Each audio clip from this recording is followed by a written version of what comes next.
ठीक है। हाँ भाई चाचा सुनो, हम लोग कल डिफरेंट स्पीड की बात कर चुके थे, RMS, average, most probable, formula सब हमने पढ़ लिया था। ठीक है, अभी बेटा बात करेंगे हम लोग डिग्री ऑफ फ्रीडम की। Degree of freedom, degree of freedom, degree of freedom. देखिए अब जो हम लोग पढ़ रहे हैं डिग्री ऑफ फ्रीडम, और उसके बाद इक्वी पार्टीशन ऑफ एनर्जी, और यह चैप्टर कंप्लीट हो जाएगा। उसके बाद लॉज ऑफ थर्मोडायनेमिक्स का नंबर लगता है। देखिए छोड़ो छोड़ो, अरे छोड़ो, यहाँ पर बेटा सुनिएगा, ध्यान से सुनिएगा। तो सबसे पहली बात डिग्री ऑफ फ्रीडम क्या है? तो डिग्री ऑफ फ्रीडम होता है, देखिए बेटा डिग्री ऑफ फ्रीडम का सिंपल डेफिनेशन है the number of independent motion, the number of independent motion, the number of independent motion in a particle can have, the number of independent motion in a particle can have, in a particle can have. जैसे सुनिएगा, ध्यान से सुनिएगा बेटा, ध्यान से सुनिएगा, जितने भी नंबर ऑफ इंडिपेंडेंट मोशन होंगे, जैसे सुनिए जो मैं आपसे बोल रहा हूं इसको सुनिए।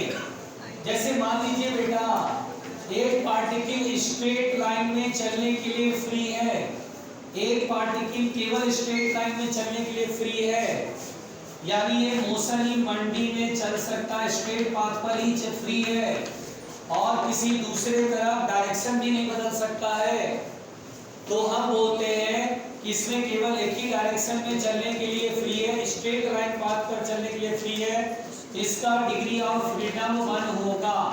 यानी जितने भी इंडिपेंडेंट मोशन मतलब जितने डायरेक्शन में, यहाँ पर कहने का मतलब डायरेक्शन, तो यहाँ पर डिग्री ऑफ फ्रीडम 1 होगा।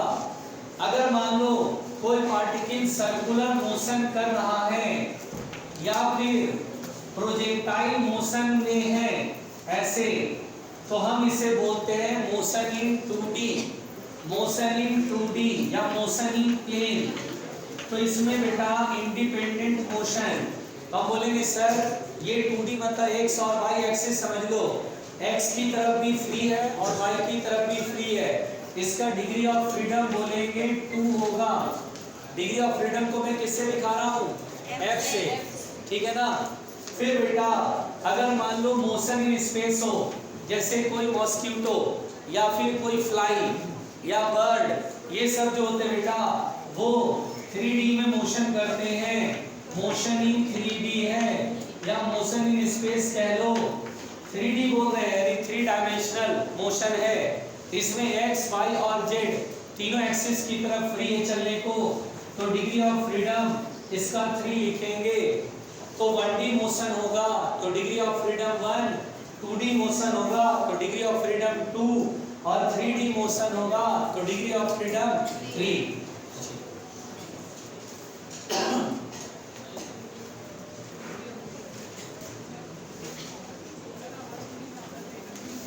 नहीं एक्चुअली क्या है, आप आगे बैठे हैं, पीछे वाले बेचारे बहुत कॉम्प्रोमाइज कर रहे हैं और कितने दिनों से कर रहे होंगे। आप लोग को सुनाई दे रहा है या आवाज कम कर दे बेटा? अजब सही है, बिल्कुल परफेक्ट है? सोनी दीदी को इको सुनाई दे रही है, एको नहीं होता, इको एको होता है, ऐसा भी है क्या? अच्छा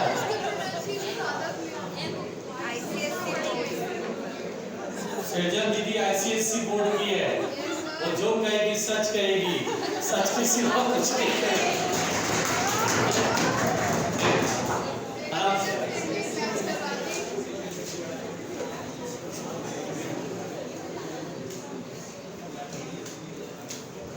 आराम से छोड़ दो।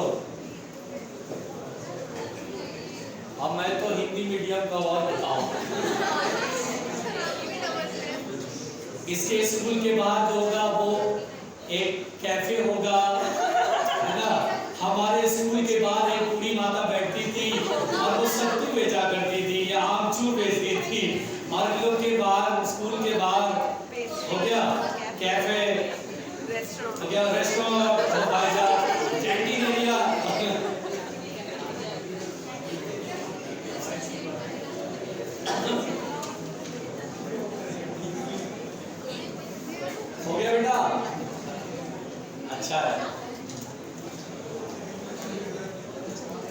कभी कभी तो स्कूल में भैंस वाले लेके आ जाते थे, भैंस स्कूल का मैदान में भैंस जो है वो मैदान में घास खा रही है, मैदान चल रही है, तो ये सब काम में यूज होता था बेटा। देखिए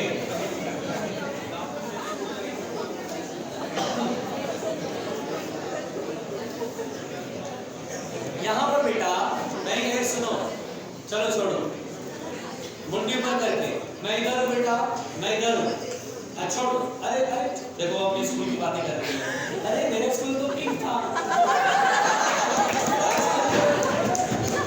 अरे हो गया छोड़ दो।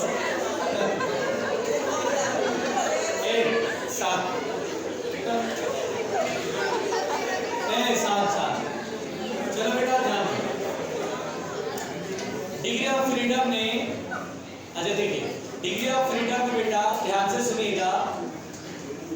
देखिए डिग्री ऑफ फ्रीडम, अब हम लोग किसी गैस की बात करते हैं, जैसे मान लो बेटा मोनोएटॉमिक गैस, तो देखिए मोनोएटॉमिक गैस को ध्यान से समझिए। मोनोएटॉमिक गैस जो मैं बोल रहा हूं बेटा ध्यान से सुनना, मोनोएटॉमिक गैस, जैसे मैं आपसे कहूं कि किसी वेसल में मोनोएटॉमिक गैस, लाइक जैसे कि हीलियम, आर्गन, नियन, ये सब जो है मोनोएटॉमिक गैस है। इसमें क्या होता है बेटा, आइडियल गैस है, जैसे हीलियम है, ये पार्टिकल स्फीयर, अब ये जो है 3D मोशन में चलने को फ्री है ना बेटा, पूरे स्पेस में कहीं भी जा सकता है। तो मोनोएटॉमिक गैस का डिग्री ऑफ फ्रीडम कितना बोलेंगे, 3। अच्छा यहाँ पर डिग्री ऑफ फ्रीडम का मतलब होता है number of independent motion. Motion का मतलब जरूरी नहीं है कि सिर्फ ट्रांसलेटरी मोशन, रोटेटरी मोशन भी, वाइब्रेटरी मोशन भी। रुकिए ध्यान से, क्योंकि यहाँ पर ये पार्टिकल एक स्फीयर है, इतना छोटा है कि इसका खुद का जो रोटेशन है वो हम देख नहीं पाएंगे। ये पार्टिकल स्पिन भी करता होगा लेकिन स्पिनिंग मोशन हमें ऑब्जर्व नहीं होगा, तो हम यहाँ पर सिर्फ बोलेंगे ट्रांसलेटरी मोशन है। तो डिग्री ऑफ फ्रीडम 3, क्योंकि स्पेस में अगर चलेगा 3 डायमेंशनल मोशन होगा, तो डिग्री ऑफ फ्रीडम 3 है। यहाँ पर बेटा ओनली ट्रांसलेटरी मोशन की वजह से डिग्री ऑफ फ्रीडम है, तो due to translatory motion, translatory motion को TM लिख देते हैं, ट्रांसलेटरी मोशन।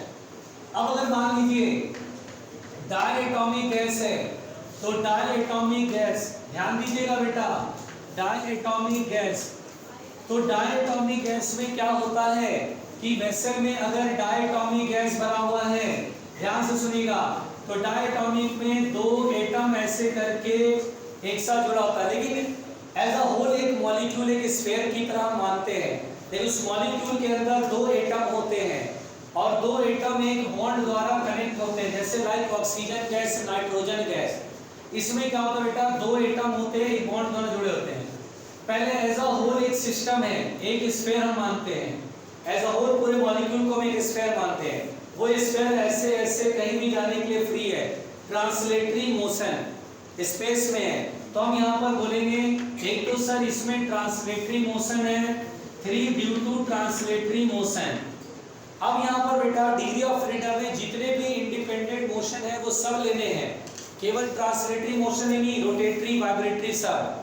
अब यहाँ पर बेटा देखिए ये जो है वो डंबल है, और ये जब मोशन करेगा तो ये डंबल भी अपने आप में घूमेगा, स्पिनिंग होगा, उसका रोटेशन होगा।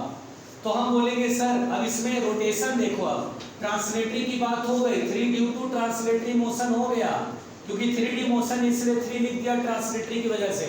अब बोलेंगे सर इसमें रोटेटरी होगा, तो हम बोलेंगे सर देखिए जो अपने ये जो बॉन्ड है, जिस लाइन के अलॉन्ग ये बॉन्ड है, उस लाइन पर अगर ये घूमेगा, रोटेट करेगा, तो ये पता नहीं चलेगा, क्योंकि एटम का साइज बहुत छोटा है, तो ऐसे करके अगर घूम रहा होगा तो पता नहीं चलेगा।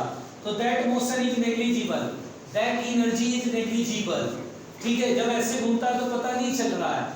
और वैसे भी आपको याद होगा कि रोटेशन जब करते हैं, रोटेशन का एनर्जी पढ़े थे हाफ आई ओमेगा स्क्वायर, तो क्या होता बेटा कि यहाँ पर इस एक्सिस के अबाउट मोमेंट ऑफ इनर्शिया 0 होगा, क्योंकि ये पार्टिकल एक्सिस पर लाई कर रहा है और पार्टिकल का डिस्टेंस रहता था तो एम स्क्वायर करते थे, यहाँ पर ये एक्सिस पे लाई कर रहा है तो मोमेंट ऑफ इनर्शिया 0, इसका भी 0। तो रोटेशनल काइनेटिक एनर्जी जीरो। सोचिए काइनेटिक एनर्जी जीरो यानी मोशन ही नहीं है, क्योंकि where there is motion there is the kinetic energy. तो यहाँ पर बोलते हैं रोटेशनल काइनेटिक इस एक्सिस के अबाउट जीरो है, यानी मोशन नहीं देख रहे हैं, मोशन नहीं है तो एनर्जी भी जीरो है। जब जब मोशन होगा there will be the kinetic energy, इसीलिए इस एक्सिस के अबाउट एनर्जी काउंट नहीं करते हैं। इस एक्सिस के अबाउट घूमता है तो yes there is some distance moment of inertia, there is some distance motion हो रहा है, उसका अपना एनर्जी होगा, where there is motion there is the kinetic energy. Yes sir, इसमें काइनेटिक एनर्जी दिखाई देगी, मोशन दिखाई देगा। तो इस एक्सिस के अबाउट या फिर इस एक्सिस के अबाउट ऐसे घूम रहा होगा तो भी हमें दिखाई देगा। तो हम बोलेंगे इस एक्सिस के अबाउट खत्म, केवल दो ही एक्सिस होगा जिसके अबाउट ये मोशन दिखाई देगा।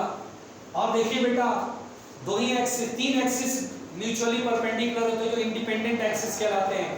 X Y Z axis are called independent axis, X Y Z are called independent axis. इसीलिए बेटा एक्स वाई जेड एक्सिस हमें कंसीडर करना है। यहाँ पर एक एक्सिस ये वाला जिसके अबाउट जीरो है, ये वाई पकड़ लो और ये एक्स पकड़ लो, तो यहाँ पर इसके अबाउट और इसके अबाउट रोटेशनल मोशन पता चलेगा, यानी दो इंडिपेंडेंट एक्सिस के अबाउट रोटेशनल मोशन पता चल रहा है, इसलिए रोटेशन की वजह से 2 डिग्री ऑफ फ्रीडम होगा और ये वाला जीरो कर देंगे। इसलिए यहाँ पर बेटा +2 ड्यू टू रोटेशनल मोशन। तो यहाँ पर बेटा total degree of freedom diatomic gas में 5 होता है, 5 में 3 ट्रांसलेशनल मोशन की वजह से है और 2 रोटेशनल मोशन की वजह से है। इंडिपेंडेंट का मतलब होता है इंडिपेंडेंट एक्सिस के लॉन्ग मोशन। तो independent axis X Y Z होता है, इसलिए इसको एक्स की तरह, इसको वाई की तरह, इसको जेड की तरह समझो। एक्स एक्सिस के बाद मोशन जीरो, क्योंकि काइनेटिक एनर्जी जीरो, जहां मोशन है वहां काइनेटिक एनर्जी है। वाई एक्सिस के बाद मिलेगा, जेड के बाद मिलेगा, तो उसके बाद मिल रहा है तो 1, इसके बाद मिल रहा 1, टोटल 2, रोटेशन मोशन से 2। अब यहाँ पर एक चीज और सुनिए, अगर आपसे कभी बोल देता है डायटोमिक गैस हाई टेम्परेचर पर है, हाई टेम्परेचर पर होता है जब बेटा, ध्यान से सुनिए, डिग्री ऑफ फ्रीडम नॉर्मली 5 होता है डायटोमिक गैस का, कोई कंफ्यूजन मत पालना। Degree of freedom normally diatomic gas का डिग्री ऑफ फ्रीडम 5 बोलना है, लेकिन अगर हाई टेम्परेचर हो, एट हाई टेम्परेचर, तो डिग्री ऑफ फ्रीडम यहाँ पर 7 बोलते हैं। क्यों? सुनिए, एट हाई टेम्परेचर ये क्या होता है बेटा, हाई टेम्परेचर पे रैंडमनेस बढ़ता है, ये जो एटम है वो स्प्रिंग की तरह काम करता है, ये बॉन्ड, तो ऐसे ऐसे वाइब्रेशन होता है, और जब वाइब्रेशन होता है तो डिग्री ऑफ फ्रीडम 2 लेते हैं, क्योंकि दो लोग वाइब्रेट कर रहे हैं, तो डिग्री ऑफ फ्रीडम क्या लेंगे, 2। तो यहाँ पर बेटा डिग्री ऑफ फ्रीडम 5, तो 5 में 3 ट्रांसलेशन मोशन और 2, और डिग्री ऑफ फ्रीडम की वजह से कितना लेते हैं, वाइब्रेशन में डिग्री ऑफ फ्रीडम 2, तो 5 + 2 = 7। तो यहाँ डिग्री ऑफ फ्रीडम हमें क्या बोल रहा है, 7।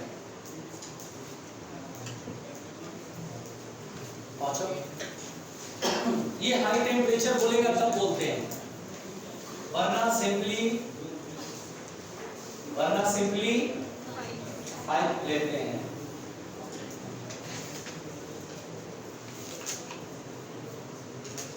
आराम से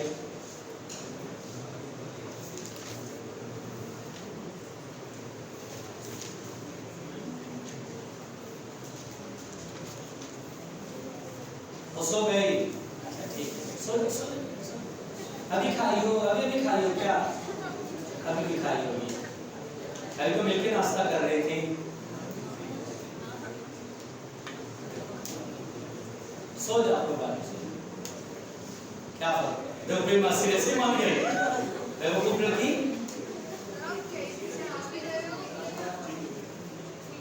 सोना नहीं है, अच्छा वो लिख लिया था इसलिए झपकी मार दी, चलो 5 मिनट की झपकी मार ही देते हैं, अच्छा है।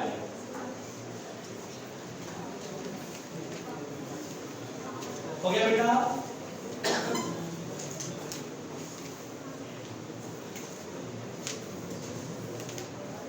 फिजिक्स वालों ने जिंदगी खराब कर दिया रखा है,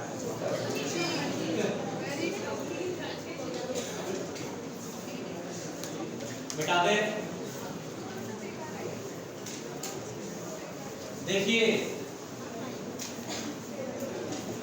अच्छा बेटा देखिए, अच्छा एक बात और, अगर आपसे बोले लीनियर ट्राइएटॉमिक गैस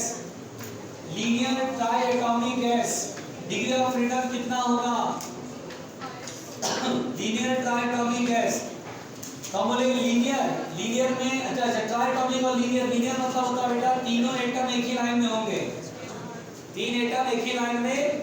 जैसे X फॉर एग्जांपल कौन सा गैस है जो लीनियर ट्राइएटॉमिक गैस है? CO2। अब CO2 में कार्बन बीच में और दोनों साइड ऑक्सीजन और एक ही लाइन में है। अगर बोले लीनियर ट्राइएटॉमिक गैस का डिग्री ऑफ फ्रीडम तो डायटॉमिक की तरफ 5 बोलेंगे। अच्छा एक चीज और, वाइब्रेशनल डिग्री ऑफ फ्रीडम का सवाल सिर्फ और सिर्फ डायटॉमिक गैस के केस में आता है, बाकी और किसी केस में मोनोटॉमिक तो होता ही नहीं है, और ट्राइटॉमिक में होता है लेकिन हमें कभी पूछा नहीं। मैं फिर बोलता हूँ, हम लोग प्रिपेयर कर रहे हैं जिस चीज के लिए उसका नाम है नीट, इसीलिए मैं बोल रहा हूँ कि जितना जरूरत है उतना ही पढ़ो। एग्जाम क्रैक करने के बाद जो करना है वो करना, एकदम फ्री रहोगे। Linear triatomic gas degree of freedom diatomic की तरह देना है। अब बेटा मान लो पॉलीएटॉमिक गैस, ठीक है, या फिर इसी में नॉन लीनियर ट्राइएटॉमिक भी बोल सकते हैं, सेम कहानी बनेगी। नॉन लीनियर ट्राइएटॉमिक गैस, इस केस में डिग्री ऑफ फ्रीडम गेस करो कितना है, जल्दी बताओ। पहले 3 ड्यू टू ट्रांसलेशन मोशन होगा और रोटेशन मोशन जैसे कितना होगा, जल्दी बताओ। 3, क्योंकि जैसे मान लो एक एटम यहां पड़ गया, अब इस एक्सिस का इन दोनों का जीरो लगेगा, तीसरा ऐसे, जैसे देखो 3 एटम ऐसे पड़ गया ऐसे, डिग्री ऑफ फ्रीडम इसके अबाउट मिलेगा कि नहीं मिलेगा। इसका जीरो, लेकिन इसका तो देयर इज सम मोशन, इसे दिखाई देगा, मोमेंट ऑफ इनर्शिया मिलेगा, इसके अबाउट भी मिलेगा और इसके अबाउट भी मिलेगा। इसलिए यहाँ पर पॉलीटॉमिक बोल देगा ना तो रोटेशन मोशन जैसे 3 बोल देना है, यानी 3 तो ट्रांसलेशन मोशन जैसे, रोटेशन मोशन जैसे 3, टोटल डिग्री ऑफ फ्रीडम कितना हो जाएगा? 6। लिख लो।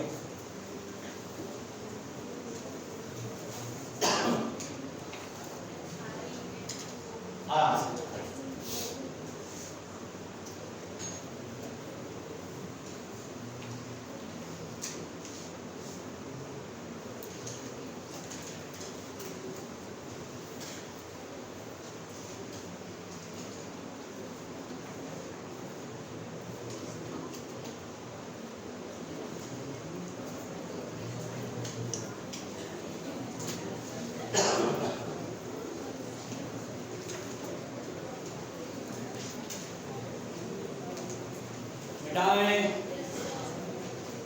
मिटा दे प्रगति।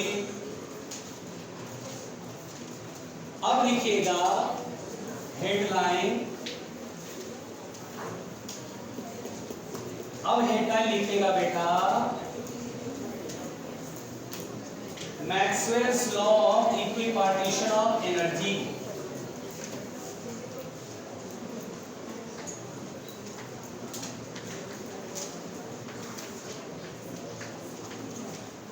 Maxwell's law of equipartition of energy। देखो मेरी बात सुनो, जो मैं बोल रहा हूं Maxwell's law of equipartition of energy। देखिए देखो केवी, आज तुम्हें देखना होगा बेटा मैक्सवेल ने क्या क्या बड़े बड़े कारनामे किए। कई जगह मैक्सवेल का नाम सुनते हैं लोग, है ना। देखिए मैक्सवेल का नाम कई जगह सुनते हैं भाई, यहाँ 2-3 जगह और मुझे याद आ जाएगा तो बता दूंगा। हम मैक्सवेल डिस्ट्रीब्यूशन कर रहे हैं केटी जी। अच्छा कुछ और उधर भी है। अच्छा मैक्सवेल बहुत ही खतरनाक साइंटिस्ट थे, इसीलिए मैक्सवेल को बड़ी इज्जत से नाम बुलाया जाता है बेटा। लोग गुस्से में भी कभी मैक्सवेलवा नहीं कहते हैं बल्कि मैक्सवेल ही कहते हैं, ठीक है। इसलिए ध्यान से सुनिए, बड़ा ये रिस्पेक्टेड नाम है आराम से सुनिए भैया, सुनिए भाई।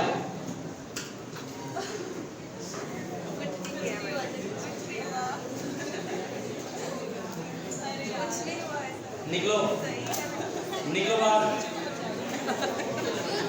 नौकरी चलवा देगी मेरी, आ जाएगी मेरी नौकरी। बेटा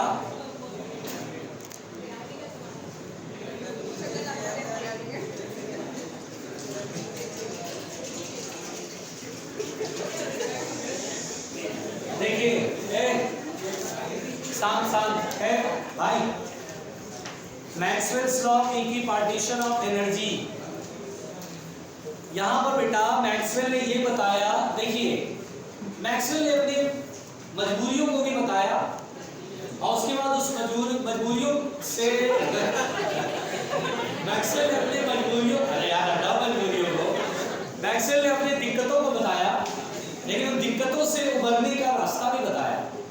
मैक्सवेल ने बोला, देखना यसु, मैक्सवेल ने बोला कि यार ये कोई वेसल है,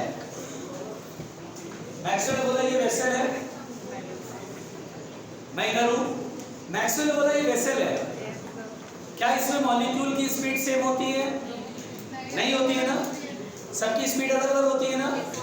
अच्छा बेटा, इसकी स्पीड मान लीजिए v1 है, इसकी स्पीड v2 है। अभी थोड़ी देर के लिए मैं मोनोटॉमिक मान के चलता हूं, थोड़ी देर के लिए, तो काइनेटिक एनर्जी पूरे गैस का क्या लिखोगे? तो आप बोलोगे सर सबकी काइनेटिक एनर्जी ऐड कर दो ना, तो ऐड कर दो। चलो भाई, पहले की काइनेटिक एनर्जी, दूसरे की काइनेटिक एनर्जी, तीसरे की काइनेटिक एनर्जी ऐड कर दो। अब पंगा ये है कि इसकी काइनेटिक एनर्जी में v1 कहां पता, मुझे नहीं पता। चलो इसमें एक जैसा गैस है, मान लीजिए हीलियम गैस है, एक मॉलिक्यूल का मास तो सेम है, सभी मॉलिक्यूल का मास सेम है, लेकिन v1 v2 तो नहीं मालूम है। मेरी बात सुनो ना, v1 v2 तो नहीं मालूम है। और उसके बाद अगर ये डायटोमिक हो तो रायता फैल जाता है। क्या रायता फैलता है? इसके ट्रांसलेटरी मोशन के साथ साथ रोटेशनल मोशन भी लेना पड़ता है। अब सबकी स्पीड अलग अलग है। अब इसकी काइनेटिक एनर्जी, इसकी काइनेटिक एनर्जी में इसकी काइनेटिक लिखे क्या? 1 जूल लिखे, 2 जूल लिखे, कितना लिखे? v1 पता ही नहीं है। तो इसलिए यहाँ पर बेटा एक रास्ता बताया गया। रास्ता सुनो क्या है, क्या रास्ता मैक्सवेल ने निकाला? बड़ा शानदार रास्ता निकाला। बोले एक बात बताओ, इनका सम मान लो 100 जूल है, मान लो इस पूरे का सम 100 जूल है। बोले ठीक है 100 जूल है, सुना उसको पता नहीं है, झांक लेगा ना तो भाग जाएगा। देखो इधर देखो, केवी को देख लिया तो हो गया था बेचारा, ये यहां से कितनों कोसों दूर भाग जाएगा निकल के। इधर इधर इधर, मैं इधर हूं बेटा। इसका टोटल सम जरा सुनिएगा प्लीज ध्यान से, कंसेप्ट पकड़ लीजिए, जरूरी है, जरूरी है, कंसेप्ट पकड़ लीजिए। इसकी काइनेटिक एनर्जी 1 जूल, इसकी 0.7 जूल, सबकी काइनेटिक एनर्जी अलग अलग है। बोले यार मान लो टोटल का सम 100 जूल है, ये 100 जूल निकाला जा सकता था, ये 100 जूल निकाला जा सकता था। 100 जूल कैसे निकाला? उन्होंने बड़ा अच्छा रास्ता निकाला। क्या करा? सुनो ध्यान से, 100 जूल कैसे निकाला? बोला हाफ m v1 स्क्वायर लिखते हैं, हाफ m कॉमन ले लिया, v1 square plus v2 square plus dot dot dot vn square होएगा, होगा बेटा। इसमें n से ऊपर नीचे मल्टीप्लाई डिवाइड कर दो, और याद करो ये sigma v square by n है।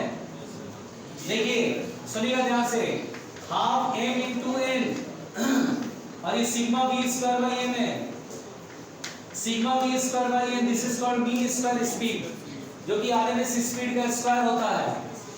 और ये एक मॉलिक्यूल का मास है, नंबर ऑफ मॉलिक्यूल से मल्टीप्लाई करेंगे तो वेट ऑफ द गैस आ जाएगा इनटू v आरएमएस का स्क्वायर, और आरएमएस स्पीड मालूम है 2√3 RT बाय मॉलिक्यूलर वेट, और वेट ऑफ द गैस मालूम है, काइनेटिक निकाल लिया, 100 जूल आया। बोला ये नहीं पता मुझे कि इसका इस वाले मॉलिक्यूल की काइनेटिक कितनी है, ये नहीं पता मुझे, इसकी कितनी है ये नहीं पता मुझे, लेकिन टोटल एनर्जी पता है 100 जूल। तो बोला एक काम करो, मैक्सवेल ने बोला देखो ये दिक्कत है। दिक्कत क्या है? इस पर्टिकुलर एक मॉलिक्यूल की एनर्जी नहीं बता सकते हैं। बोला एक रास्ता है, दिक्कत है, अब उस दिक्कत से आगे सॉल्यूशन बताया। ऐसे बोला, जरा सुनना बेटा ध्यान से, काम की बात है, लैंग्वेज आती है, उस क्वेश्चन का समझ जाओगे एक बार में लाइन पढ़ दोगे। हाँ, मैक्सवेल की ने क्या दिक्कत महसूस करा और उस प्रॉब्लम को कैसे सॉल्व करा।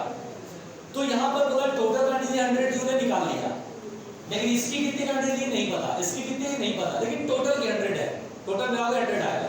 तो बोला एक काम करो ना, इस 100 को ना इक्वल पार्ट में डिवाइड कर दो। बोला कितने मॉलिक्यूल, मान लो 100 मॉलिक्यूल है, तो एक मॉलिक्यूल का मान लो ऑन एन एवरेज 1 जूल, इसका भी 1 जूल, इसका भी 1 जूल, इसका भी 1 जूल, 1 जूल 1 जूल 1 जूल 100 था।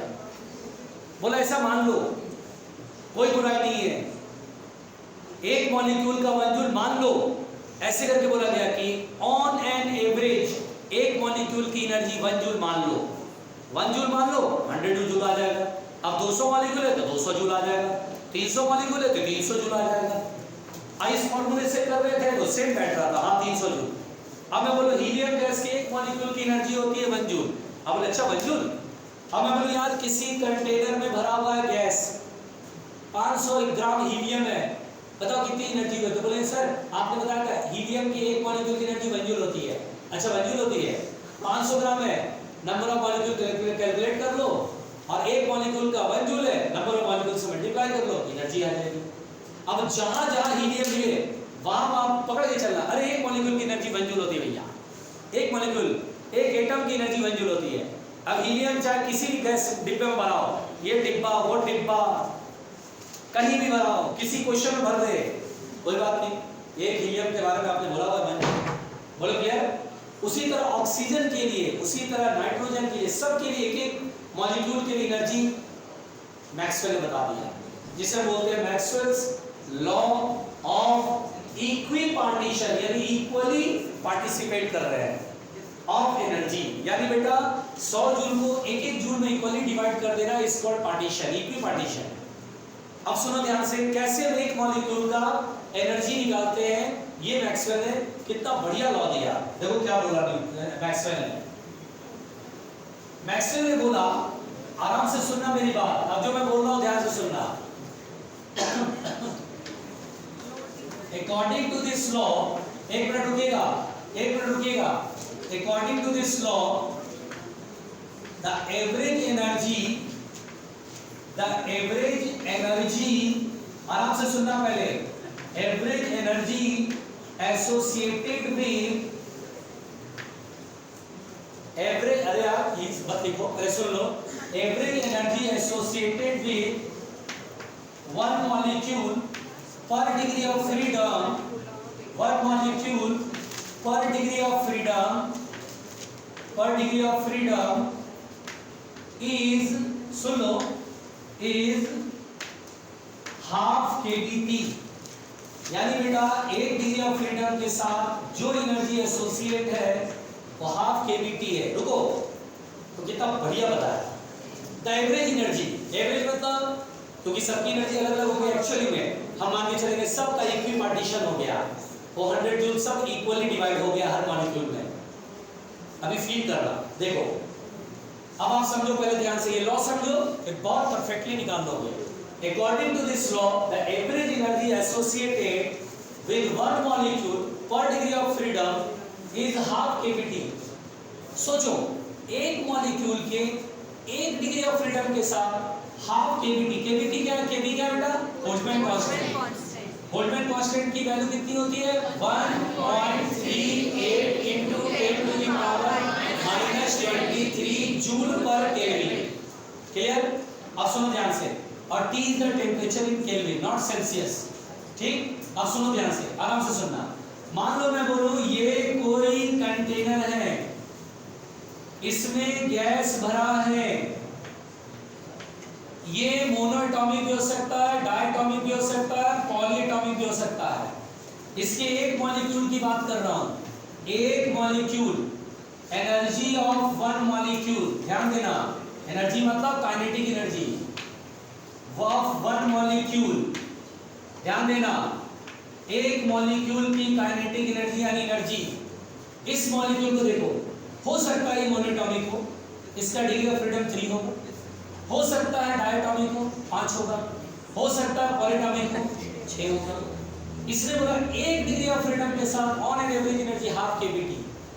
अब अगर इसका डिग्री ऑफ फ्रीडम मैंने F माना, तो F के साथ F/2 kBt, अरे देखो ध्यान से देखो, एक डिग्री ऑफ फ्रीडम के साथ हाफ kBt, इसका डिग्री ऑफ फ्रीडम अभी 3 भी हो सकता है, 5 भी हो सकता है, 7 भी हो सकता है, 6 भी हो सकता है। मैंने माना डिग्री ऑफ फ्रीडम F इसके अंदर, तो एक के साथ हाफ kBt, तो यूनिटरी मेथड सोचो ना, 1 के साथ हाफ kBt, तो F के साथ मल्टीप्लाई कर लेंगे F/2 kBt। रुकना ध्यान से, ये आया एनर्जी ऑफ वन, क्या ये एनर्जी एब्सोल्यूट है? नहीं सर, एवरेज है, ऑन एन एवरेज। एक्चुअल तो पता ही नहीं, हो सकता कम हो सकता ज्यादा, लेकिन ऐसा मान के चलते हैं तो total energy of the gas बिल्कुल परफेक्ट सॉल्व हो जाता है। तो average energy of one molecule is F/2 kBt। Clear है यहाँ तक? अब अगर आपसे बोला जाए कि total energy of the gas, तो हर एक मॉलिक्यूल की एनर्जी जोड़ दोगे, तो अगर मैं बोलूं energy of all molecules, energy of all molecules, यानी टोटल एनर्जी देखनी है मुझे ऑल मॉलिक्यूल्स। अब मैं बोलूं मान लो इस कंटेनर में गैस भरा, उसमें टोटल नंबर मॉलिक्यूल n है, तो आप क्या करोगे, एक की F/2 kBt, तो n की क्या होगी, n से मल्टीप्लाई कर लेंगे, नहीं आया।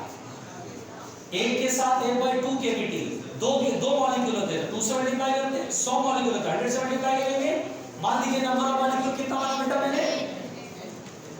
अच्छा एक बात और बताओ, जब गैस के हर मॉलिक्यूल की क्वांटिटी देखा और उसको जोड़ दिया, तो वो गैस की एनर्जी तो आ गई, that is called internal energy. Gas की इंटरनल एनर्जी का मतलब होता है काइनेटिक एनर्जी का सम। मैंने जिस दिन हीट पढ़ाया था, स्टार्ट किया, तो उस दिन पहले दिन बताया था इंटरनल एनर्जी। इंटरनल होता है it is the sum of the all kinetic energy and all potential energy. क्या आइडियल गैस से पोटेंशियल एनर्जी लेना है? पोटेंशियल एनर्जी जीरो हो गया। अगर मैं बोलूं आइडियल गैस की इंटरनल एनर्जी, तो इसका मतलब क्या बोलना है, ओनली काइनेटिक एनर्जी। ये मैंने सारे मॉलिक्यूल की एनर्जी को जोड़ के लिख दिया, यही गैस की एनर्जी होती है। इसीलिए किसी गैस की इंटरनल एनर्जी, अगर आपसे बोले internal energy of a gas, internal energy of a gas, बताओ बेटा किसी गैस की एनर्जी का फॉर्मूला क्या होगा? क्या देखा आपने? F/, ऊपर लिख देते, पहले यहां तक लिख लो, पहले यहां तक लिख, ये दिख रहा है, पहले ये बैग बोला था, इसको क्लिक कर, मतलब स्क्रीन टच करना था, फोकस कर देना था, तुम लोग पता ही नहीं सर,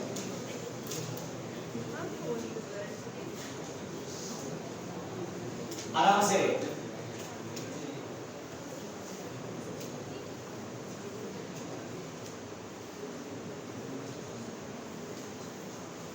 भैया आप लिखे पढ़े,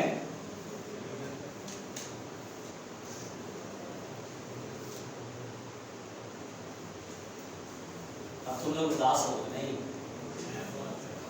धीरे धीरे जैसे वो बेचारे, कोई नहीं बेटा सब बढ़िया है, अच्छा होगा, याद रखना। मैंने तो देखा है, मैंने जितनी भी तुमसे तो बहुत, हालांकि तुमसे मैं बहुत छोटा हूँ, लेकिन मैंने जितनी भी बात की है उसमें मैंने ये देखा, nothing is permanent, nothing is permanent. जो आप अभी महसूस कर रहे हो वो परमानेंट नहीं है। एक दिन बाद, 2 दिन बाद, तो ये देखो कैमरे के सामने आने का बहुत लोगों को शौक है।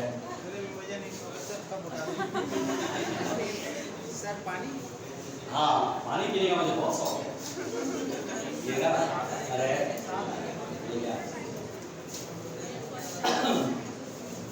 इसीलिए अभी आपको ऐसा लग रहा होगा कि कहां फंस गए, है ना? अच्छा जाने भी नहीं देते, अगर जैसे 2-4 लोग बेचारे वहां पे 1-2 दिन पहले बाहर टहल रहे थे कि चलो यार नहीं करना मुझे क्लास, तो एक अधिकारी आए और उठा के अंदर फेंक दिया होता है। ऐसा लगता है जैसे जेल का दरवाजा है बंद हो गया, अब कोई जाना भी चाहता है तो कम वक्त ये करो वो करो, जाओ ऊपर फोन करवाओ, ये करवाओ, वाउचर बनवाओ। अरे छोड़ो यार, ऐसा लग रहा है कि जेल से निकलने का वो चालान कट रहा है कि ये सब लेके आओ, कोर्ट से ऑर्डर होगा तब निकलोगे। मिटा दे, अच्छा छोड़, अरे छोड़, अरे सोनी छोड़, आराम से बेटा, आराम से कंट्रोल रखो। मिटा दो बेटा। देखिए सुनिएगा बेटा, अब जो मैं लिखने जा रहा हूं बहुत ही काम की चीज है ये, बहुत ही काम की। अगर मैं आपसे बोलूं internal energy of a gas, क्या बोला बेटा? Internal energy of a ideal gas, ideal gas की internal energy.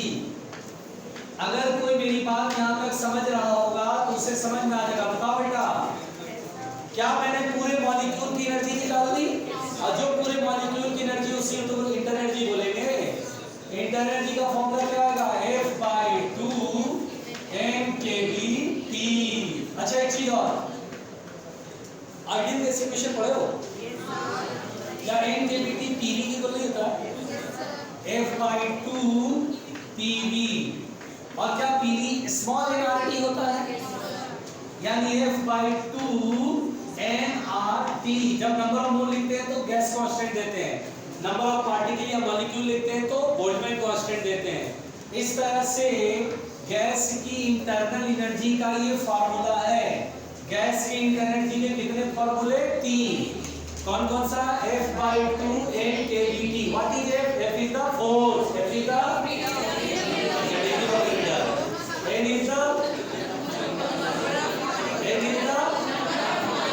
KB is the T is the, बाकी तो सब जानते ही। इसीलिए गैस की इंटरनल का ये फॉर्मूला इंपॉर्टेंट है।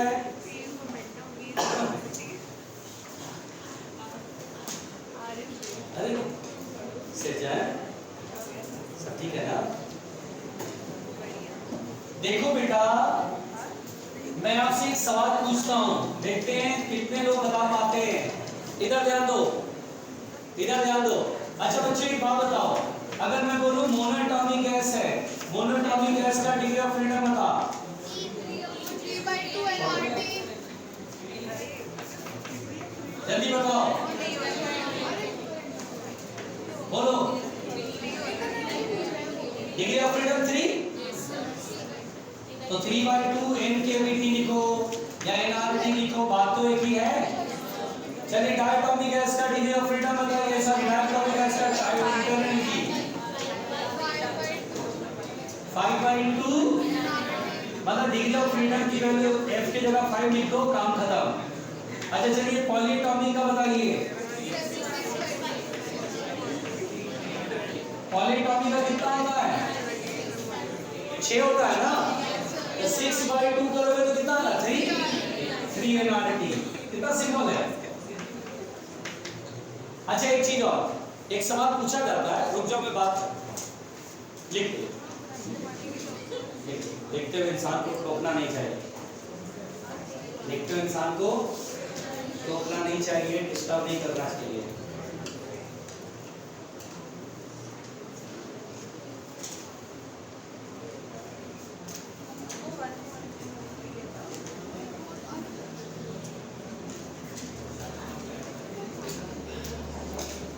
बेटा शांत, अरे अरे बहुत अच्छे, बहुत अच्छे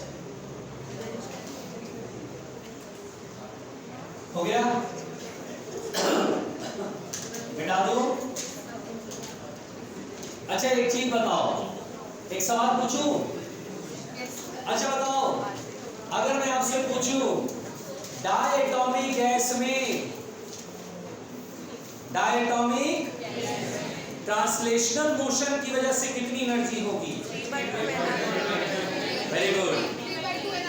डायटोमिक गैस में ट्रांसलेशनल मोशन जैसे जो एनर्जी होती है वो डिग्री होता है ना, divide by energy. Diatomic gas सही है बेटा। देखो नीट का टॉपर देखो बैठा हुआ, आप लोग के बीच में नीट का टॉपर बैठा हुआ है, बहुत अच्छे बेटा। थोड़ा सिर झुकाया हुआ है क्योंकि उसका सेकंड रैंक आया है। फर्स्ट रैंक करो बगल में उधर बैठा हुआ है कोने में। देखिए इधर ध्यान से, इधर ध्यान से देखिए। अच्छा डायटोमिक गैस में रोटेशनल मोशन का कितनी एनर्जी होगी? रोटेशनल मोशन का डिग्री ऑफ फ्रीडम 2 होता है nRT। देखो ये सवाल पूछता, ये बोलेगा डायटोमिक गैस में ना रोटेशनल मोशन कैसे जो एनर्जी है और ट्रांसलेशनल मोशन की जो एनर्जी, उनका रेशियो बताओ, रेशियो बताओ। रोटेशन की वजह से एनआरटी और ट्रांसलेशन की वजह से 3 एनआरटी। नहीं आ रहा समझ में? 3/2 एनआरटी। हाँ सॉल्व। बोलो क्लियर हो गया? अच्छा बेटा सभी लोग बताएंगे, सभी लोग बताएंगे मुंडी ऊपर रख के, जो सुनो मुंडी ऊपर। अच्छा बताओ वंडर वॉल इक्वेशन। अरे क्या बोलते हैं भाई, क्या बोलते हैं? Vendor wall.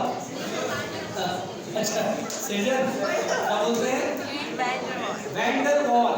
देखिए भाई वेंडर वॉल इक्वेशन, अरे यार वंडर वॉल इक्वेशन हमारा स्टाइल। अच्छा वंडर वॉल इक्वेशन को बेटा रियल गैस इक्वेशन भी कहते हैं। क्या बोलते हैं? एक मिनट, एक चीज पूछना चाहता हूं, रुक जाओ, एक चीज पूछना चाहता हूं, एक मिनट। सवाल आता है और जाहिर सी बात है केमिस्ट्री में आपने ज्यादा पढ़ा होगा, फिजिक्स में हम लोग को जरा सा पढ़ना है। अच्छा बताओ रियल गैस में मॉलिक्यूल के साइज क्या नेग्लिजिबल होते हैं कंटेनर के वॉल्यूम के रिस्पेक्ट में? तो नो, यहाँ पर रियल गैस के मॉलिक्यूल बड़े बड़े होते हैं। रुकिए बेटा रुकिए, रियल गैस के मॉलिक्यूल बड़े बड़े होते हैं, इसलिए यहाँ पर यूं समझ लो दो मॉलिक्यूल के बीच के सेपरेशन के रिस्पेक्ट में जो साइज होता है वो नेग्लिजिबल नहीं होता है। ठीक, तो सबसे पहली बात तो ये जानना चाहिए। दूसरा, मॉलिक्यूल आपस में इंटरैक्ट भी करते रहते हैं रियल गैस में, यही ना होता है?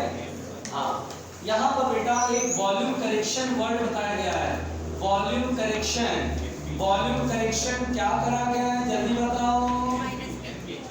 अच्छा व्हाट इज वॉल्यूम करेक्शन? तो बोलते हैं कि दरअसल क्या होता है, एक मिनट, अगर आइडियल गैस होता तो जो कंटेनर का वॉल्यूम होता है वही गैस का वॉल्यूम होता है, लेकिन जो रियल गैस होता है उसमें क्या होता है, मॉलिक्यूल की बड़े बड़े होने की वजह से बीच का जो स्पेस होता है उसे बोलते हैं गैस का वॉल्यूम। बीच का जो स्पेस होता है, जैसे यहाँ मॉलिक्यूल है, यहाँ मॉलिक्यूल है, तो ये जो बची हुई जगह है उसको बोलते हैं गैस का वॉल्यूम। अब वो गैस का वॉल्यूम कितना होगा, तो पूरे कंटेनर के वॉल्यूम में से मॉलिक्यूल के वॉल्यूम को घटा दिया जाता है। इसीलिए बेटा वॉल्यूम करेक्शन यहाँ पर जो होता है वो NP होता है, डायरेक्टली टू NP होता है, n number of mole and B is a constant for the given gas. Don't worry, जिसकी वैल्यू हमें नहीं पढ़नी, टेंशन मत लो, जैसा वैल्यू पूछा नहीं जाता है। अगर न्यू वॉल्यूम पूछा जाए, वॉल्यूम ऑफ द गैस पूछा जाए, तो आपने क्या पढ़ा हुआ बेटा? B माइनस NB, यही पढ़ा हुआ है ना? हाँ। अच्छा फिर सुनिए, इसमें बेटा प्रेशर करेक्शन पढ़ते हैं, प्रेशर करेक्शन पढ़ते हैं। अच्छा बताओ प्रेशर करेक्शन क्या है इसके अंदर? n square a upon v है ना, v स्क्वायर होता है, n square a upon v square होता है, n square a upon v square. क्या प्रेशर करेक्शन आपने पढ़ा हुआ है? जल्दी बताओ। n is the number of mole, v is the volume और a is another constant। जैसे d एक कांस्टेंट है, a भी एक another कांस्टेंट है, जिसकी वैल्यू जानने में हमें कोई इच्छा नहीं है। New pressure, pressure of the gas कितना लिखते हैं जल्दी बताओ। एक मिनट, एक सवाल पूछूं। प्रेशर ऑफ द गैस हम लिखते हैं P plus n square a upon v square. भाई प्लस क्यों करते हैं? रियल गैस का तो प्रेशर कम होता है, मैं वही तो बोल रहा हूँ, रियल गैस का प्रेशर कम होता है, तो फिर प्लस क्यों करते हैं? एक्चुअली क्या होता है बेटा, मेरी बात सुनिए, हम लोग क्या करते हैं जरा सुनिए। दरअसल अब आप सुनिएगा ध्यान से, ये V वॉल्यूम का कंटेनर है, सुनिएगा ध्यान से, ये भी V वॉल्यूम का आइडेंटिकल कंटेनर है। एक में मैंने आइडियल गैस भर दिया और एक में मैंने रियल गैस भर दिया। आराम से सुनना बेटा, same mole of the gas का मोल मैंने सेम लिया। इसमें आप लिखते हैं PV इक्वल टू nRT, जिसमें V का मतलब कंटेनर का वॉल्यूम, वही गैस का वॉल्यूम, और P मतलब आइडियल गैस के द्वारा वॉल पे लगने वाला pressure, that is pressure of the gas. जब ये PV और nRT लिखते हैं तो यहाँ पर बेटा रियल गैस का जो मॉलिक्यूल होता है वॉल से टकराता है और आइडियल गैस का मॉलिक्यूल वॉल से टकराता है, तो सबसे इफेक्टिव कोलिजन यहाँ पर आइडियल गैस का मॉलिक्यूल करता है। रियल गैस का मॉलिक्यूल उतना इफेक्टिव कोलिजन नहीं कर पाता। क्यों? क्योंकि उसके पीछे जो मॉलिक्यूल्स हैं जो किसी सेपरेशन पे, वो पीछे से पुल करते रहते हैं, पुल करते हैं, तो उतना इफेक्टिव कोलिजन नहीं होता। तो क्या होता है, रियल गैस का प्रेशर थोड़ा कम होगा। अरे होगा कि नहीं होगा? यहाँ बहुत अच्छा प्रेशर लगाएगा, यहाँ प्रेशर थोड़ा कम होगा। तो अगर मैं बोलूं रियल गैस का प्रेशर मैं P से रिप्रेजेंट कर रहा हूं और आइडियल गैस का प्रेशर मैं P, दोनों की अलग है, इसको P डैश कर दो, तो ये वाला P बड़ा होगा और ये वाला P कम होगा। जितना इन दोनों का अंतर है मान लो 1 पास्कल है, यानी रियल गैस के प्रेशर में मैं 1 जोड़ूंगा तब मैं इसकी बराबरी करेगा। बोलो नहीं आया? तो P प्लस करने से मैं आइडियल गैस के प्रेशर के बराबर कर दे रहा हूं। बोलो क्लियर? अब उसके बाद देखिए इनटू V, तो volume is V minus NV। जो गैस का वॉल्यूम है वो यहाँ V है, लेकिन क्या यहाँ गैस का वॉल्यूम V हो पाता है? नहीं। कितना होता है? V माइनस NV बराबर है RT। तो ये जो हम प्लस करते हैं इसमें P is the real gas का प्रेशर है, जिसको मैं n²a/v² से ऐड करता हूं, तब ये जाकर के आइडियल गैस के प्रेशर के बराबर आ पाता है। और उसके बाद आइडियल गैस की इक्वेशन भी मैंने पुट कर दी जाती है। इसलिए बेटा यहाँ पर प्रेशर करेक्शन का मतलब प्रेशर ऑफ द गैस जो है वो दरअसल आइडियल रियल गैस के प्रेशर में इतना जब जोड़ोगे तब वो आइडियल गैस के प्रेशर के बराबर आ जाएगा। आ रहा समझ में बात? इसलिए यहाँ पर बेटा ध्यान से सुनिएगा, ये जो है बहुत सिंपल कंसेप्ट है, इसको सुनिए ध्यान से। सो इक्वेशन जो होता है, इक्वेशन जो है वो क्या है बेटा? Ideal gas equation PV = nRT। P real gas का प्रेशर अगर P है, इसमें n²a/v² जोड़ते हैं तब वो आइडियल गैस के प्रेशर की बराबरी करता है, और into volume of the gas V minus NV = nRT, तब जाकर के ये पूरा इक्वेशन वैन डर वाल इक्वेशन या रियल गैस इक्वेशन कहलाता है। नहीं है समझ में बात? तो P क्या बेटा जल्दी बताओ? रियल गैस का प्रेशर, जिसमें n²a/v² जोड़ते हैं तब वो आइडियल गैस के प्रेशर के बराबर आ पाता है। और आइडियल गैस इक्वेशन ही जैसा ही है, PV = nRT।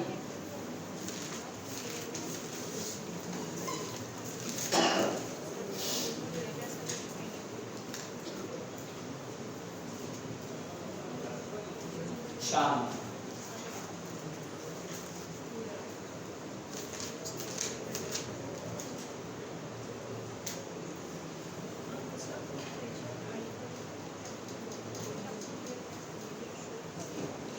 आभार।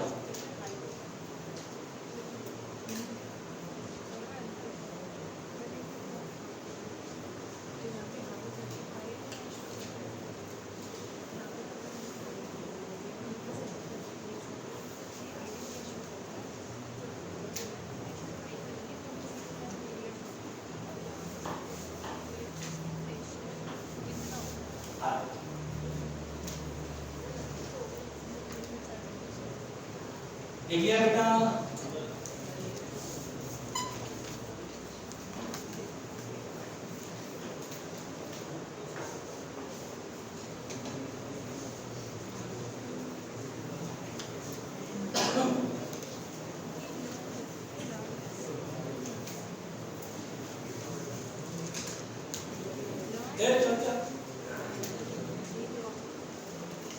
मिटाए।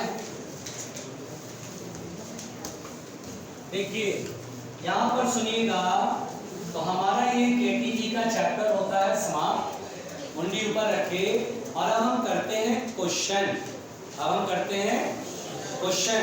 पहले मेरा भैया का एक सवाल है, भैया बहुत परेशान है, भैया का सवाल है, भैया बहुत, हाँ देखिए एक क्वेश्चन है बेटा, ये कैलोरीमेट्री का भूत मेरा पीछा ही नहीं छोड़ रहा है, जरा आप बनाइएगा, इतना बताया है, अब आप बनाइएगा। बोले सवाल बोले। अच्छा बेटा, m हाउ मेनी मास, यानी m ग्राम का liquid, m gram of liquid of specific heat capacity 0.2 Kelvin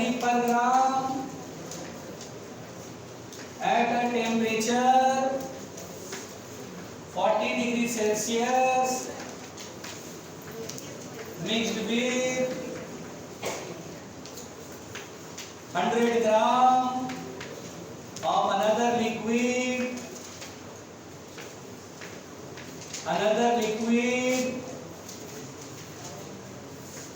of specific heat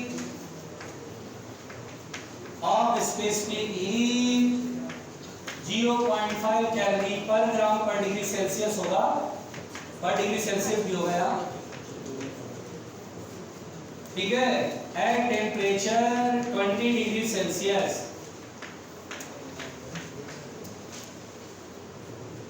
if final temperature of mixture is 32 degree Celsius, then find M.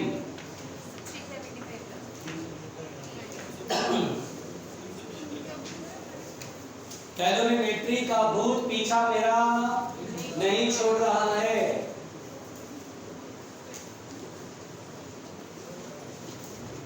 Yesu जल्दी जवाब दियो। अरे सृजन ने जवाब दे दिया, क्या बात है, सृजन बहुत इंप्रूव कर चुकी है, गुड। अरे कैसे बनाएंगे भाई? हीट लॉस्ट इक्वल टू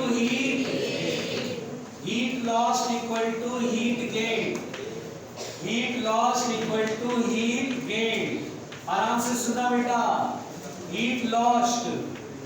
अच्छा कौन तरह में देखिए, तो ये लिक्विड है, स्पेसिफिक हीट मालूम, अरे भाई 40 डिग्री सेल्सियस, और दूसरा लिक्विड जिसका स्पेसिफिक हीट मालूम और टेम्परेचर 20 और इक्विलिब्रियम टेम्परेचर जब मिक्स करते तो कितना आता 32। हीट लॉस कौन तरह में, ये है ना एस, एस की वैल्यू कितना 0.2 और डेल्टा थीटा फॉर्मूला होता है ना डेल्टा थीटा, तो ये कितने टेम्परेचर पे 40 और फाइनल टेम्परेचर कितना हो गया, तो कितना हुआ 8 बराबर mh डेल्टा थीटा दूसरे का, ये हीट लेगा 100 और इसकी वैल्यू 0.5 और डेल्टा थीटा इसका कितना लिखेंगे बेटा 20 से 32 पर आ गया 12, बस हो गया।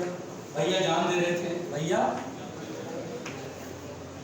अच्छा ये 1.6 होगा, डिवाइड में जाएगा होता है 5 10 या 50 into 12 upon 1.6, ये 10 जाएगा, 4 4 जा 16, 3 4 जा 12, 2 2 जा 4, 5 2 जा 10 और ये 25 into 15 कितना का 375 आ रहा है क्या ये? yes, 375 ग्राम।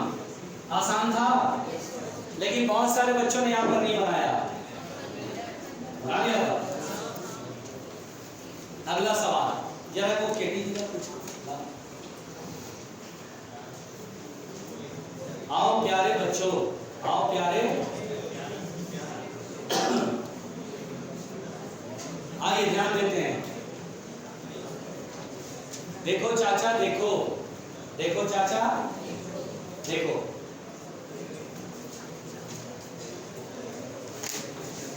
लिखिए, मिटाता हूं भाई।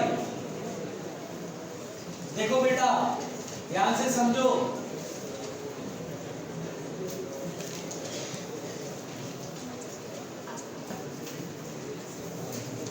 देखिए।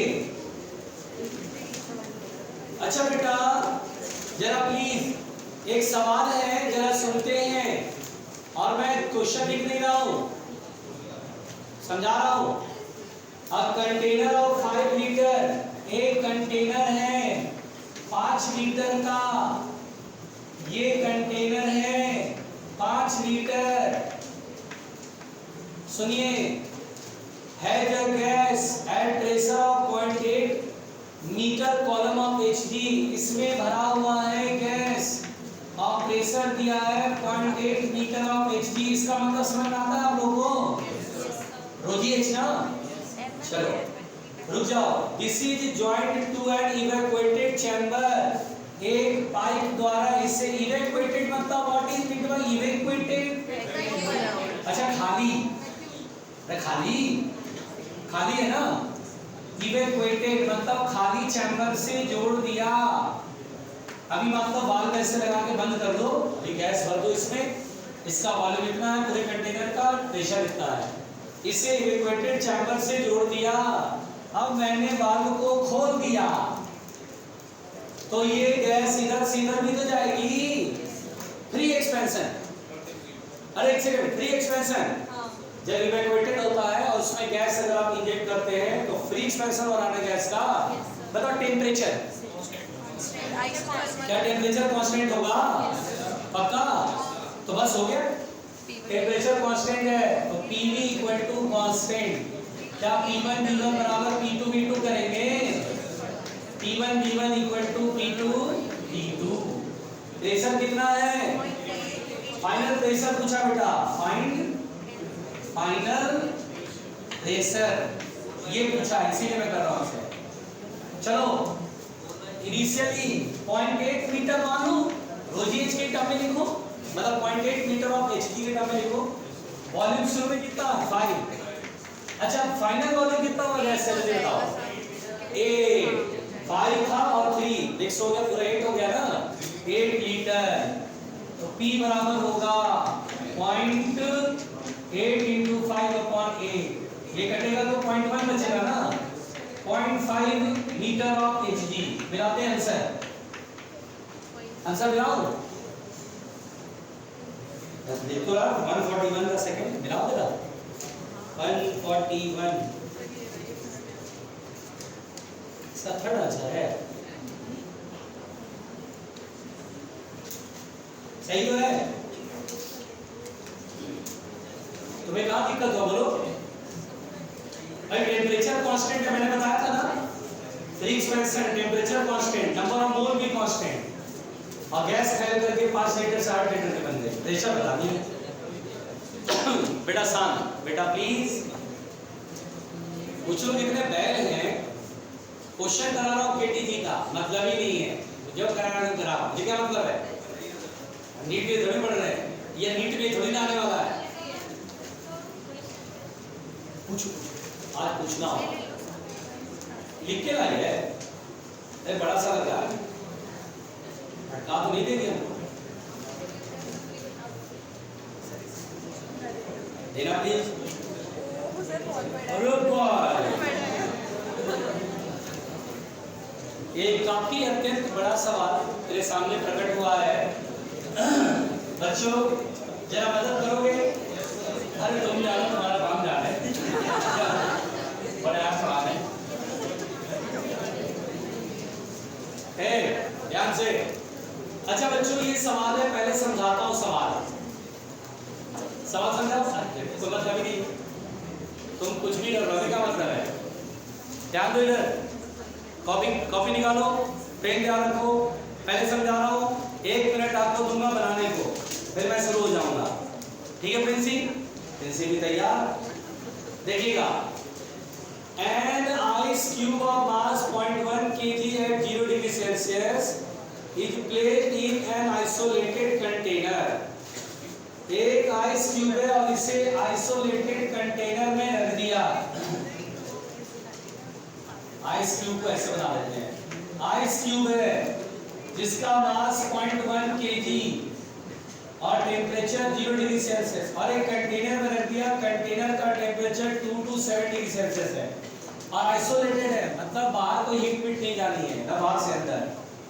The specific heat S of the container varies with temperature। Lahore वाला, ये जो कंटेनर का स्पेसिफिक हीट है बेटा वो फिक्स नहीं है। Specific heat capacity varies with temperature A plus BT। A plus, अरे ना, जहां पर A का मतलब है, A की वैल्यू दिया 100 कैलोरी पर केजी पर केल्विन, और B का मतलब है 2 into 10 to the power -2 calorie पर केजी। सुनना जरा देखना ना, if the final temperature of the container is 27 degree, final temperature जो है कंटेनर का पाया जाता है 27 डिग्री सेल्सियस। पहले था 227, अब है 27। तो बोलता है what will be the mass of the container. Container का मास फाइंड करो। मास ऑफ कंटेनर कितना होगा? मास ऑफ कंटेनर कितना होगा? और रुक जाओ, बोल रहा है latent heat of fusion of ice 8 × 10⁴ calorie पर ग्राम। देखो बेटा, यहाँ लेटेंट हीट ऑफ फ्यूजन इधर लिख देते हैं। लेटेंट ऑफ फ्यूजन 8 × 10⁴ कैलोरी पर केजी लिखा हुआ है। ओके, और specific heat capacity of water, देखिए स्पेसिफिक हीट कैपेसिटी, ये कंटेनर ये मान लेते हैं, और specific heat capacity of water 10⁻³ calorie पर केजी पर केल्विन ऐसे दिया हुआ है। अब बोला मास फाइंड करो। मैं तो heat loss equal to heat gain से सवाल बना दूंगा। पहले मैं 1 मिनट का टाइम देता हूं, आप बताओ इसमें क्या करोगे। ये सवाल बहुत ही भारी है, नासा के वैज्ञानिकों द्वारा भी नहीं बना है। अब आपको पता, अरे नहीं बना, अरे सृष्टि जितने मत लो, तुमने तो सृष्टि हो, तुम पीछे बैठ जाओगे कैसे चलेगा? जल्दी बेटा।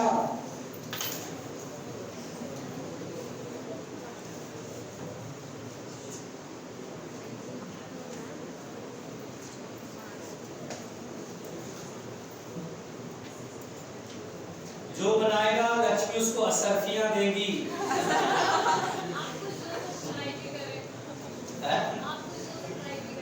हम हमारे यहाँ पे नाम ही नहीं चलता है। कैंटीन वाले से बोला कि चॉकलेट खिला देना बच्चों को, बोला पहले पैसे जमा करो फिर बात करना। अरे यार बेइज्जती कर दिया यार, अब पैसे मेरे पास रहते नहीं है। हाँ भाई आराम से हो गया। 1 मिनट का टाइम दिया बच्चों।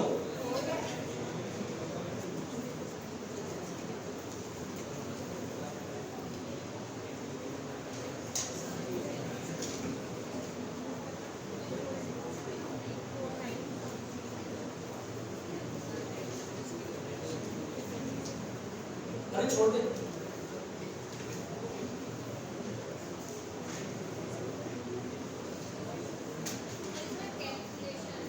कैलकुलेशन है, चलो मैं करता हूँ। Heat lost equal to heat gain. गर्म कौन है ये और ठंडा कौन है? Ice. Heat lost equal to heat gain, principle of calorimetry. चलो बेटा बात नहीं करो। हीट लॉस ये करेगा, और 227 से 27 पे आ गया ms delta theta. m s नहीं दिया ना, अचार दिया है a प्लस वेरिएबल है ना। देखो मैं कैसे करूंगा, जानते हो छोटा सा टेम्परेचर जब डिक्रीज हुआ तो ms dt एनर्जी छोड़ेगा, तो टोटल 227 से 27 तक होने में ms dt छोड़ेगा। नहीं आया। मान लो किसी समय टेम्परेचर T है, तो जो हीट निकलेगा वो ms डेल्टा थीटा का जगह d थीटा लिखेंगे, ms dt लिखेंगे। And T is in kelvin, क्योंकि सारी चीजें देखो पर केजी पर केल्विन चल रहा है। और यहाँ पर बेटा इंटीग्रेट करेंगे ms dt, इंटीग्रेट ही तो करना पड़ता है। छोटा सा एनर्जी निकाला उसको इंटीग्रेट कर दो। और यहाँ हीट लॉस हो रहा, मुझे पता है, मैं लो में से लो टेम्परेचर हाई टेम्परेचर लिखूंगा। 27 का मतलब 300 लिखूंगा और यहाँ 500 लिखूंगा। डरना नहीं, मैं यही हूँ। और हीट गेन कौन कर रहा बेटा? आइस। पहले काम करते हैं, ये कैलकुलेट कर रहे हीट लॉस। जो कंटेनर हीट लॉस करेगा वो पहले पूरा कैलकुलेट कर लेते, ठीक है? डरना नहीं। हीट लॉस मान लीजिए Q लिख देता हूँ, M फिक्स है, S की value A plus B into T dt, सही है। और यहाँ 300 से 500 समझ में आ रहा है? ये बाउंसर तो नहीं लग रहा है? अरे 27 में 273 ऐड करो और यहाँ 500। आप बोलोगे सर पहले 500 लेंगे ना तो माइनस में आएगा, मतलब लॉस हुआ है, इसमें क्या दिक्कत है? चलिए M और बेटा A dt अलग अलग करेंगे। A dt का इंटीग्रेशन AT हो जाएगा, अब B T dt का इंटीग्रेशन T²/2 हो जाएगा, और लिमिट 300 से डरना नहीं, बिल्कुल बिल्कुल मत डरना, बिल्कुल मत डरना। अच्छा बेटा देखो a की वैल्यू कितनी है, कैलकुलेट नहीं करने तो कोई दिक्कत नहीं है, 100 है 100 और t की वैल्यू अपर लिमिट माइनस लोअर लिमिट रखेंगे, अरे लिखेंगे 500 माइनस 300 200। तो देखो यहां लिख रहा हूं q is equal to m और ब्रैकेट में a की वैल्यू कितना है 100 और ये कितना है 200, upper limit minus lower limit, तो 100 into 200 2 into 10 power 4 लिख दूं प्लस b की वैल्यू देखो कितना है 2 into 10 power minus 2 अपॉन 2 से 2 कट जाएगा, 10 power minus 2 बचेगा और यहाँ 200 का स्क्वायर 10 to power minus 2 और 200 का स्क्वायर क्या 4 into 10 power 4 हो जाएगा।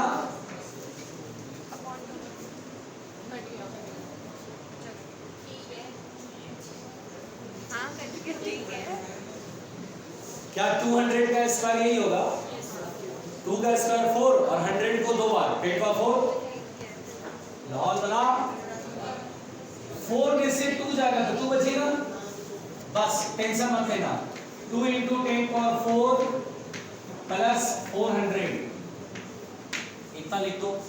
और अब heat lost equal to heat gain, इधर मिटा दो बेटा, अरे जगह ही नहीं बच रहा था, मिटा दो, जहां इंटीग्रेशन आता वहीं छोड़ देता भगवान, अब तो नहीं करना। और heat loss equal to heat, चलो हीट लॉस कितना निकल के आया m into 2 into 10 to the power 4 plus 400 और हीट गेन कौन करेगा आइस, यही करेगा ना, बोलो आइस कितना गेन करेगा, इधर मिटा दो बेटा, पहले ml मास कितना था आइस का देखना जरा 0.1 केजी में रहने तो टेंशन मत लेना, ml l कितना है 8 into 10 power 4 8 into 10 power 4 plus, अच्छा फाइनल टेम्परेचर 27 है ना, मतलब बर्फ पिघल के पानी बना 0 और पानी जो 0 से 27 तक गया तो mh डेल्टा थी, देखेंगे मास 0.1 स्पेसिफिक कैपेसिटी ऑफ वाटर 10.3 एकदम केल्विन, देखो कैलोरी पर केजी है तो केजी टेंशन नहीं लग रहा मुझे इनटू 27 क्योंकि 0 से 27 का डिफरेंस 27 ही आएगा, यही मुझे सॉल्व करना है बस। अब मैं पहले 2 जीरो हटाता हूँ, 2 जीरो ये 2 जीरो 2 और ये कट गया, पॉइंट सी 10 उड़ गया, बहुत अच्छे 200 2 है ना 10 पावर 204 m into 204, अच्छा ये 100 है, 100 का पॉइंट हो जाएगा 10 बचेगा 80 प्लस 27 अपॉन 204 केजी में आंसर आएगा, इनको ऐड करें 107 अपॉन 204 केजी, बेटा जरा कैलकुलेटर चला दो इसमें, पढ़ाइए हटाओ, अरे यार 5 मिनट का रह गया, सब प्रॉपर दिख रहा है, पता है नौकरी ना बड़ी मुश्किल से मिलती है,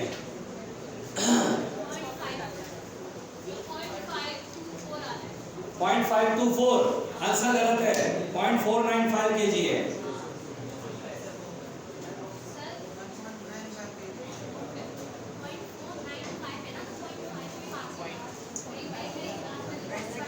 जीरो 0.495 केजी है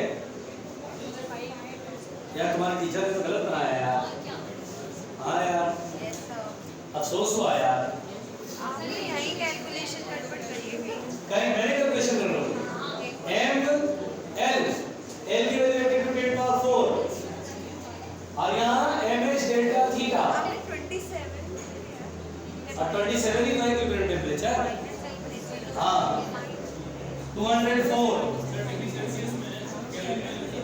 क्या चुप कर, थप्पड़ मारूंगा, टेंपरेचर का चेंज केल्विन स्केल पे सेल्सियस पे सेम होता है, नहीं मैंने सही बनाया, डोंट वरी, भरोसा रखो, आंसर नहीं यार, इसका मतलब क्या है, मेरे को आता नहीं है क्या, कितना अरुण, देखिए अरुण ही मेरा भाई है, 0.4 अरे तेरे को नहीं उम्मीद है यार, टेंशन मत ले। आंसर दिया 0.595, लेकिन लड़की बोलेगी हाल में है कुछ घोटाला करा सर आपने। खैर जो भी है बनेगा ऐसे ही, और जहां से लिखी सॉल्यूशन देखना, सही बनाता हूँ, गलत नहीं पढ़ा रहा हूँ, टेंशन मत लेना। चलो कृपया पास करें। अगला सवाल मैं देता हूं बेटा केटी जी का, देखते हैं कितने बच्चे बनाते हैं, क्वेश्चन लिखिएगा।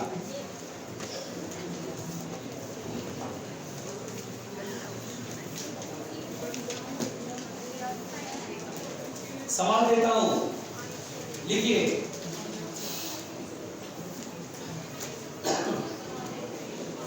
लिखिए लिखिए लिखिए लिखिए 250 litre of an ideal gas, लिखो लिखो, देखो लेट बोलो उसको, लिखो 250 litre of an ideal gas is heated, 250 litre of an ideal gas is heated at constant pressure, at constant pressure from 27 degrees Celsius, from 27 degrees Celsius, such that its volume becomes 500 liter. Find the final temperature. Find the final temperature. वो late गया, हो गया उसका, खत्म हो गया। बनाओ।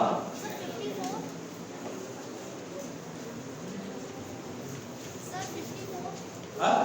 अरे बड़ा जल्दी बना दिया तुमने। 600 केल्विन डिग्री सेल्सियस में आंसर दिया है 327। अच्छा बेटा एक बात बताओ, यहाँ पर तुमने कौन सा लॉ लगा दिया? एक मिनट, प्रेशर कांस्टेंट है ना, तो प्रेशर कांस्टेंट है तो कौन सा लॉ लगेगा? Charles law. हाँ कितने लोग आए? Raise your hand right. बस चार्ल्स लॉ भी नहीं लगा पाए, इतने ही लोग हैं। डायरेक्ट नीट में जाके बनाओगे क्या? डायरेक्ट एग्जाम में बनाएंगे, छोटे मोटे सवाल क्लास में बनाते हैं। 250 litre of an ideal gas, initial volume 250 litre, pressure constant है और टेम्परेचर शुरुआत में कितना बेटा? 27 डिग्री सेल्सियस है। केल्विन में कितना लिखेंगे? क्योंकि आइडियल गैस इक्वेशन लगाएंगे तो केल्विन में होना चाहिए।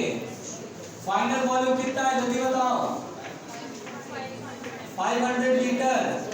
तो फाइनल टेम्परेचर बताना है और प्रेशर कांस्टेंट है, तो V is directly proportional to, यही होता है ना चार्ल्स लॉ। तो क्या करेंगे? V1 अपॉन V2 बराबर T1 अपॉन T2।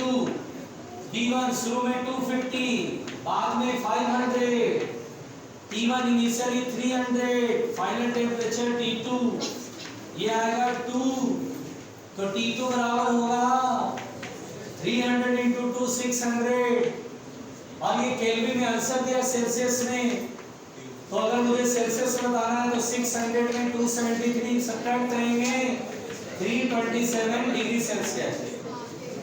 तुमने डायरेक्ट 27 रखा था, 27 डिग्री सेल्सियस 27 टू जा 54। फिजिक्स की कंपार्ट काम तोड़ के रख दिया। ये सब केमिस्ट्री में पढ़ते हैं ना, बताओ ये तो केमिस्ट्री का। अगला क्वेश्चन लिखिएगा बेटा, देखते हैं अब कौन बनाता है। बोलूं सही में, कसम से बोलूं? देखो, a balloon contains, क्या बोलते हैं? बलून। a balloon होता है, बैलून बोलते बोलते बैलून आ गया, क्या दिक्कत है? a balloon contains 500 metre cube, a A balloon contains 500 meter cube of helium at 27 degrees Celsius and 1 atm pressure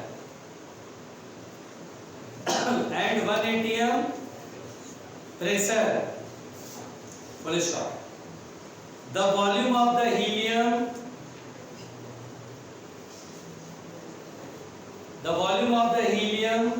at -3 degrees Celsius temperature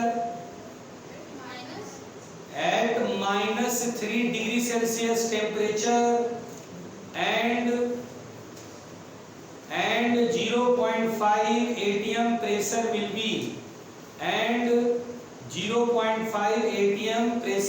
be यानी हमें बताना है हीलियम गैस का वॉल्यूम -3 डिग्री सेल्सियस और 0.5 atm पर है। अच्छा और यहाँ टेम्परेचर आइडियल गैस इक्वेशन में -3 रख देना। नहीं क्या लिख देना? -3। सर 900 मीटर क्यूब से 900 मीटर क्यूब सही है ना 900 मैं देखना चाहता हूं कितने लोग बना पाते हैं इस सवाल को।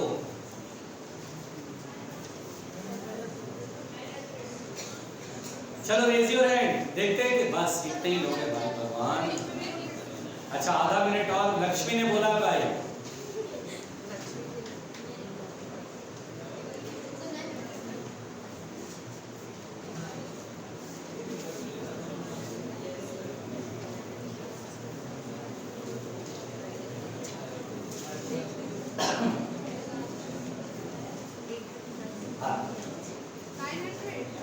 अरे आ गया आ गया, क्या बात है। अच्छा बेटा इसमें बलून में जो हीलियम गैस था उसका नंबर ऑफ मोल क्या लेना है? कांस्टेंट। यानी बेटा PV = nRT वाला फॉर्मूला लगाना है। n और r क्या है? फिक्स। तो P1 अपॉन T1 बराबर P2 अपॉन। अच्छा एक मिनट जरा मैं पूछना चाहता हूँ प्रेशर इनिशियली कितना दिया है? क्या एटीएम को पासवर्ड बदलना जरूरी है? क्योंकि ये इधर कट जाएगा ना एटीएम। 1 वॉल्यूम कितना दिया शुरू में? 500 मीटर क्यूब और टेम्परेचर कितना दिया है? केल्विन है। पहले बुद्धि। अच्छा 27 डिग्री सेल्सियस था उससे केल्विन बदला। फाइनल प्रेशर कितना है? 0.5 atm। टेंशन नहीं, एटीएम कट गया। फाइनल वॉल्यूम निकालना। टेम्परेचर कितना है? -3 डिग्री सेल्सियस। तो 270 हो जाएगा। बस हो गया, 0 से 0 कट गया और ये पॉइंट्स इधर आया 10, 5 से 5 खत्म हो गया और 3 9 या 27। V2 बराबर आ गया 900 मीटर क्यूब। मैं पूछना चाहता हूँ जिन्होंने हाथ नहीं उठाया वो क्या लिख रहे थे भाई? क्या लिख रहे थे? जब देखो लिखते ही नजर आते। Next question.